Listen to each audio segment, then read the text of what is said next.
Tuesday, September 1, 1959. The sky is practically completely overcast. I can see at least one star off to the west. Much of the sky is overcast. This is Tuesday, September 1, 1959. The time is 8:15 p.m.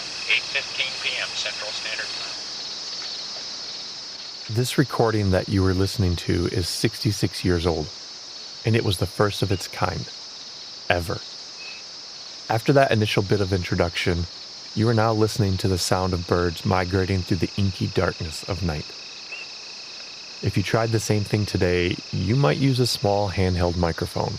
But back then, it was a really, really big one, sitting in a 6-foot wide dish surrounded by bales of hay. Basically, it was a lot of work to get this sound. And the guy you hear on the tape, which was reel-to-reel tape, by the way, is Richard Graeber.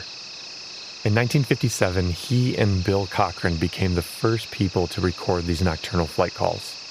And when they did, they peered more deeply into the mysteries of bird migration than arguably anyone ever had.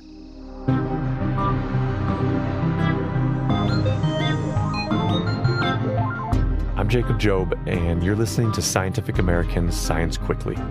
Birds have fascinated people for centuries, but until relatively recently, we've mostly taken an interest in their lives during the day. What happened after dark was a mystery. That is beginning to change. Today, we're ears to the sky as we dive into the science of nocturnal flight calls of migrating birds. We sit down with the legend of the nocturnal flight call world to explore the history and technology of the science and obsession of tracking migratory birds at night.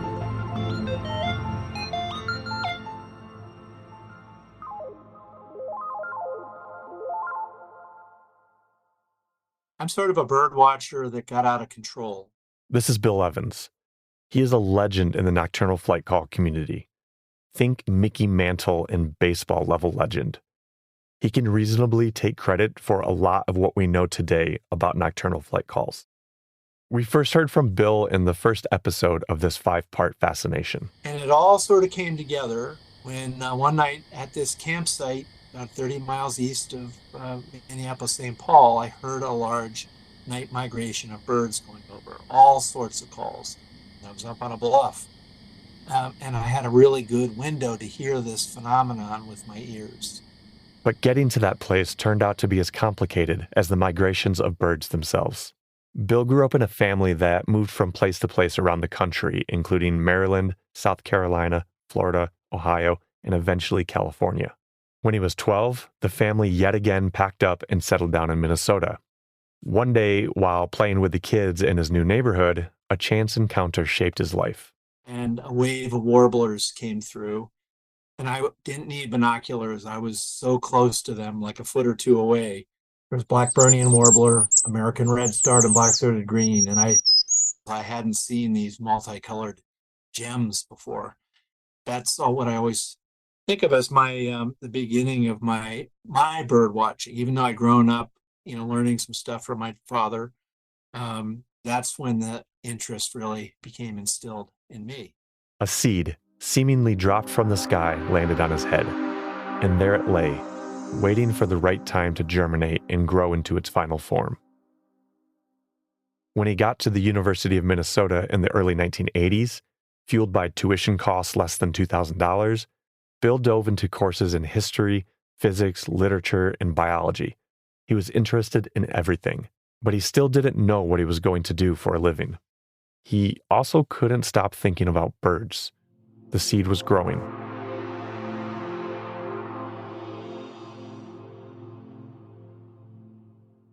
In between classes and working as an assistant librarian, he spent his time bird watching. On weekends, he would go camping in area parks. He sat there, deeper in nature, hoping to catch a glimpse of waves of warblers again. That's what brought him to the bluff that night his life changed. Yes, hearing that flight was a moment that changed everything. It was like all these different threads in my life came together, and I had the vision, seemingly, of what I was going to do the rest of my life, and or certainly something that I was going to pursue. And I literally started the next day. His first question was, how could I record the whole night? Bill wanted to make audio recordings of birds as they migrated overhead. Tapping into his interest in history, Bill turned to his predecessors. Remember Richard Graeber from the start of the episode? Tuesday, September 1, 1959. Richard, his wife Jean Weber, and their colleague Bill Cochran were the first people to make recordings of nocturnal flight calls as they studied bird migration. Back then, audio wasn't so affordable and was quite sizable. There's a historical picture of Richard standing next to his recording station. It's in a field, and there's this giant 6-foot-wide parabolic dish, like a satellite TV dish, pointing towards the sky. In the middle of the dish is a microphone and wires running to a table with an old reel-to-reel tape recorder. Surrounding the whole setup are bales of hay stacked 3 high to limit noise intrusions from the sides so that the microphone could focus on listening to the birds above. Their first recordings, though not of the highest quality, sparked an idea in Bill. So my first year recording was 1986. I had the vision in spring of 85. But in the fall of 1986, I had a 4-foot parabolic dish with a microphone and the focal point, and I had this on top of my little Plymouth Champ, a small little car. And I was driving around Minnesota, aiming this 4-foot parabolic dish at the sky and recording on a hi-fi VCR. For those of you too young to have used a VCR or know what one is, it's what came before DVDs and Netflix. Movies would come on spools of tape in these 7x4 by 1-inch cassette tapes that you'd pop into a VCR to watch. No one knew how to set the clock on VCRs, and you'd get a small fine if you didn't rewind the tape before returning the movie to your local Blockbuster. You could Google Blockbuster.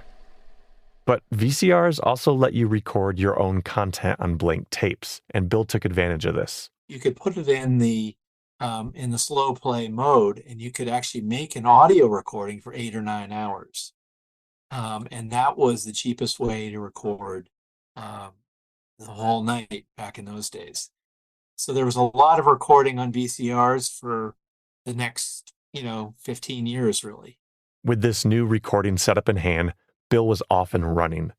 But answers sparked more questions. The addiction had totally overtaken my life, and just knowing what was passing over one spot wasn't enough. I'd listen back to those tapes, but then I'd wonder, well, what's happening 20 miles to the east? What's happening 20 miles to the west? And the same thing with different geographic regions. What's happening in Florida? What's happening in Texas? So he set out to answer those questions. He dropped out of school 12 credits shy of graduation, rearranged his work schedule, and spent months on the road recording the sounds of migrating birds from his Plymouth Champ. He was in Florida, then in southern Alabama, then back to Florida, before making his way to South Texas. He couldn't stop. I was just so obsessed with this. I couldn't bear not being out in the field for one of the migration periods. Each year I was going out and doing this more and more, so I was accumulating all these tapes. But he could only record in one place at a time when he wanted to be everywhere at once. Meanwhile, it was becoming clear a bigger picture was developing. Wind-generated energy was coming online in the late 1990s, and there were concerns about impacts on migratory birds colliding with the turbines. Bill was gaining minor fame for his recording exploits, so environmental consulting companies started asking him to monitor bird collisions with turbines at wind farms across the country by documenting the birds flying overhead. I wanted multiple stations, but I couldn't afford these expensive studio microphones. And that's when I started what would be eventually called the flower pot microphone. That's right. He said flower pot microphone. It's literally exactly what it sounds like. It's a quarter-sized microphone placed inside a medium-sized flower pot. The flower pot acts like a parabolic dish, amplifying and concentrating sound from above into the microphone. Slap some saran wrap over the top, and now you have an inexpensive, waterproof microphone for about $35. And instead of placing it on top of a Plymouth Champ, you can put it on the roof of your house or in an open field with a clear view of the sky. So to repeat, the equipment went from hundreds of pounds of gear surrounded by hay bales in the 1960s to things you could get on a trip to your local florist and neighborhood Radio Shack in the 1990s. This was a huge deal. It allowed nearly anyone to record bird migration at night, and Bill could now place monitoring stations all across the country. But he had a new problem. Up until then, the most anyone could do was count the number of flight calls per night. But he needed to know which species were calling at any given time during migration. How else could he understand which were most impacted by wind farms? These little call notes needed to be described, and it was not going to be an easy endeavor because you can't see these birds. They're migrating over at night. They're giving these short little calls. The best analogy to figuring out the identity of the calls is sort of like a jigsaw puzzle. When you start, it's very slow going. You have to work on the edge. You got to work on the easy stuff first. But as you acquire pieces, the puzzle starts to pick up steam. But that jigsaw puzzle is huge. In North America, we have several hundred species migrating over that are giving flight calls. And a lot of them are the same as they are during the day. You know, a flock of Canada geese going over at night sounds just like they do during the day. But when it comes down to the songbirds, that's where the real difficulty lay, because the calls that they're giving at night are not, in many cases, not frequently given during the day. There's some that were pretty easy. And you start with those, and then you work toward the harder ones. So Bill set out to identify the calls he'd been accumulating on all of those tapes. For help, he teamed up with Michael O'Brien, an artist and renowned expert in bird identification. And together, they began to puzzle. You get this dynamic is you don't know one until you know them all. So you might have a distinctive flight call, say something like white-throated sparrow. But how do you know that when you're recording it at night, you don't know that you have recorded a white-throated sparrow until you've ruled out all the other species? Because how do you know that some other species might give a white-throated sparrow-like note? It was a very slow go at first. But one piece at a time, a fuller view of the puzzle began to take shape. Michael's work figuring out some of the harder ones on the East Coast, especially in fall migration, that is priceless. Like it transformed the whole jigsaw puzzle. And so we're coming down to the end, and there's just a few, species, distinctive species that are left. And that came together in a very jigsaw puzzle-like way. If you've done one, you know that on those last few pieces, there's still a little question, but they tend to go in pretty easy compared to earlier in the puzzle. I'm not saying we know everything. There's still some mysteries out there. After nearly a decade, Bill and Michael had a good ear for which species produced specific flight calls. This was transformational. Scientists could now move beyond counting birds. They could now identify who was flying over, when they were flying over, and where they were flying over. And to give others this night call decoder ring, Bill created a central repository for all things nocturnal flight calls. I'm an executive director of a nonprofit called Old Bird Incorporated. Old Bird features that early work by Bill and Michael. Their Flight Calls of Migratory Birds album, originally available on CD, can now be found free online. This comprehensive guide now acts as a sort of Rosetta Stone for anyone trying to decipher this nocturnal language in the sky. And anyone who wants to record these calls in the night from their own backyard can buy their own flower pot microphone system. As for Bill, it's safe to say he still feels as connected to the birds today as he did during his youth in Minnesota. I can't really, at this point, separate me from night flight call monitoring. I have a family. I have 2 kids, a wife. I've loved having a family but my life is permeated by my love for studying bird migration, especially these nocturnal flights. There's a spiritual angle of it too, just sort of connecting with these little beings. On the next episode of this 5-part fascination on the Nighttime Bird Surveillance Network, I've always been interested in identifying bird sounds, and it's just been a passion of mine to learn to identify call notes and other things. The night calls seemed like a cool frontier, and I just instantly knew that's something I wanted.